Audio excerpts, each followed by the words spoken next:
In June 1956, the first portion of the interstate system was opened in central Missouri, or southern Missouri, or Kansas, or Pennsylvania. Look, it's debatable, but what matters is, from there, interstates started to build all around the country, from north to south, east to west, all across the United States. In 1974, Nebraska became the first state to complete all its interstates. In 1979, I-5 was completed in California. In 1986, I-80 was completed, becoming the first coast-to-coast interstate in history. And in 1992, the final portion of the original interstate plan was completed in Glenwood Canyon, Colorado, and then it just kind of stopped. Every once in a while, a new interstate spur route or another small one would be finished, but overall, that was the end of the major interstate construction in the United States. But I feel like it was before the U.S. was ready for the interstate system to stop building new roads. There were still a lot of routes that hadn't been built yet, that really needed to be built. So that's why I'm here today, to give 5 places I think there really should be new interstate highways built. Before I get into this list though, I want to quickly just ask if you would please consider subscribing to the channel. We're very new, so most of you probably aren't subscribed, so if you could just change that, it would be super appreciated. Thank you.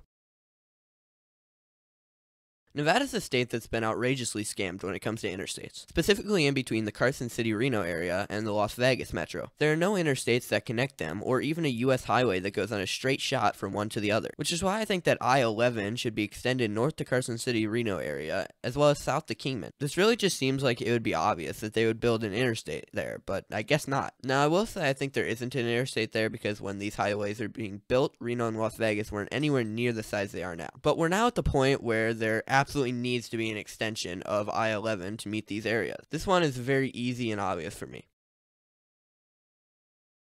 So a while back I asked my favorite geography YouTuber, Geography King, where he thought the US needed a new interstate. He fairly immediately went out and said there needs to be an interstate from Amarillo to Colorado Springs. And after looking over stuff for this video, I completely agree with him. If you set a GPS from Amarillo to Colorado Springs, the route it gives you is not very straightforward and involves a lot of random turns in absolute middle of nowhere, Texas. And if you want to take the interstate there without going on smaller roads that some trucks really shouldn't be going on, it'll take you an extra 5 hours. I think it's pretty obvious there needs to be an interstate here. Just an interstate that makes a straight shot that can cut some time off your trip when going from Amarillo to Colorado Springs, or the opposite.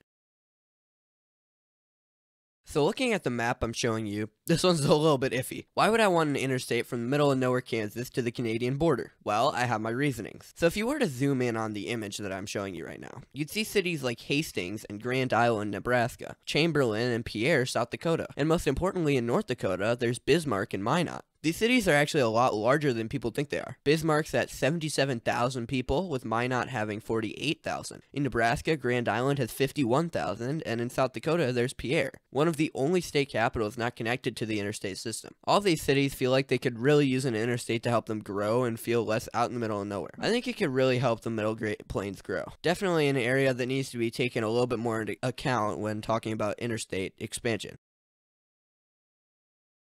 And that brings me to the next one, I-52. Garden City and Dodge City, Kansas are fairly big cities, each having over 25,000 residents. But not a lot of people really think about them because they're in the middle of nowhere. Now, if there was an interstate going through from Wichita to Pueblo, maybe these cities would feel a little bit more real and not completely disconnected from the rest of the world. Plus, right now, there's an interstate from Kansas City to Denver, 2 very large cities. I feel like the more underappreciated Pueblo and Wichita deserve an interstate of their own, since they're also fairly large and it will be used for people wanting to go from southern Colorado to southern Kansas, helping things out a lot with travel time. First of all, I want to say I don't know what to do with the name for this one since I-99, 97, and 95 are all taken, but what matters is that we're heading out east for this one, attempting to connect most of Delaware to the interstate system. I'm pretty sure Delaware has the lowest ratio of interstate miles to population, and since it's in an area, the eastern United States, which has a lot of interstates, it just feels like there should be another one going through this area, reaching places like Dover and Ocean City. Pretty decently sized metro areas. Now, once it gets into Virginia, there will have to be a bridge over the Chesapeake Bay, and I don't know what you're going to do about that, but it's not my problem, so I don't really care. What I do care about, though, is that this area feels like it deserves an interstate. But those are all 5 of my thoughts. To recap, we have I-11 from Las Vegas to Reno, I-27 from Amarillo to Colorado Springs, I-31 from Kansas to the Canadian border, I-52 from Wichita to Pueblo, and finally I-101 from Wilmington to Virginia Beach. That seems like a nice list for new places for the US to build interstates, in my opinion. Thanks for watching.